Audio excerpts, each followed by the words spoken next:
All right, let me show you how to brew with the SteepShot. And first of all, when it comes right out of the box, it's probably going to come dismantled.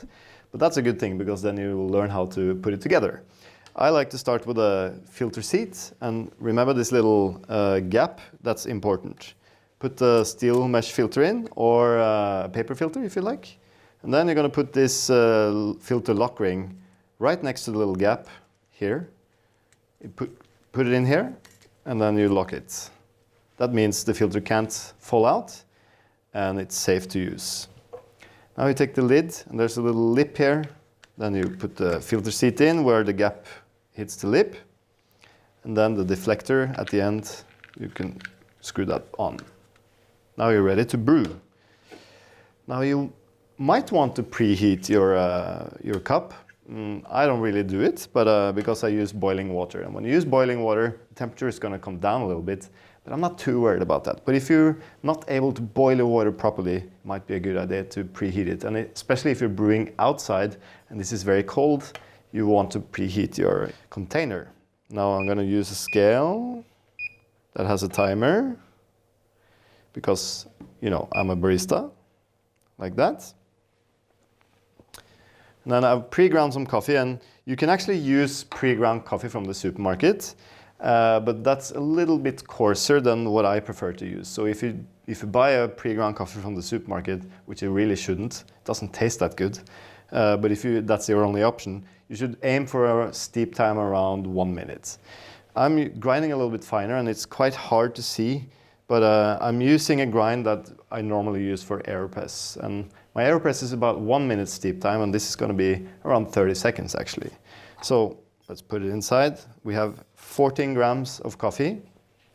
And then I'm going to get some boiling water, so I'm just going to reboil it.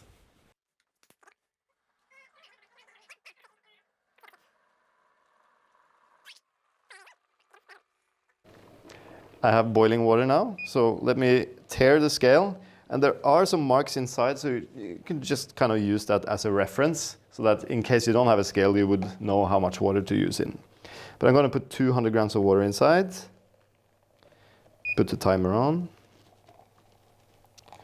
Ooh, 210. I'm not too worried about that. That's okay. Then put the lid on, and Ari likes to use the deflector to make sure it's screwed on. You can stir a little bit if you want. Just leave it.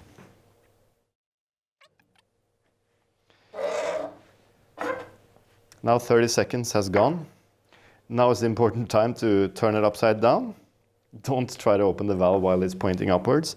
Keep your hands away from it. I like to kind of keep my thumb on the brewer and then open the valve.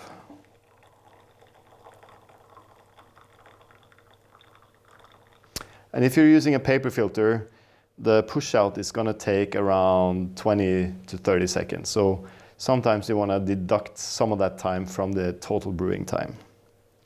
And there you have it. In 1 minute, we're actually done with the coffee for me to enjoy. And it's quite hot now, so you might want to leave it a little bit before you start drinking it, because that's when the coffee starts to taste really, really good. Now, while I'm waiting for the coffee to cool down, let me quickly show you how to clean the brewer. So to clean the SteepShot, all you need is a sink. But if your pipes are old and small, you might want to have a little sieve to get the grounds out. But you just basically open the SteepShot, and you're going to see, sometimes you get a puck of coffee here, and sometimes it's fallen down. Depends on how you handle the SteepShot after brewing. Just turn some water on, and basically rinse the cup. And you can pour the grounds into a sieve or whatever you like. That's it. And then clean the filter. And if you want, you can open up and take the filter out and clean the filter seat and everything. That's basically it. And then Ari has a little trick that he likes to use. And that is to pour a little bit of boiling water into the SteepShot again. Turn the lid on, make sure the valve is closed. Just shake it a little bit. And then when you open, you can kind of clean the sink a little bit. And now you're ready for next use. That's it. Enjoy.